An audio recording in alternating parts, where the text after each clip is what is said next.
أفلا ينظرون إلى الإبل كيف خلقت وإلى السماء كيف رفعت وإلى الجبال كيف نصبت وإلى الأرض كيف سطحت فذكر إنما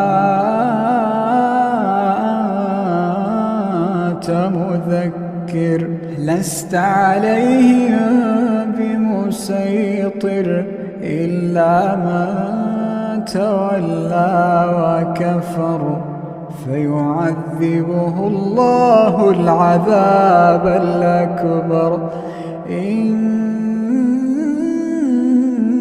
إلينا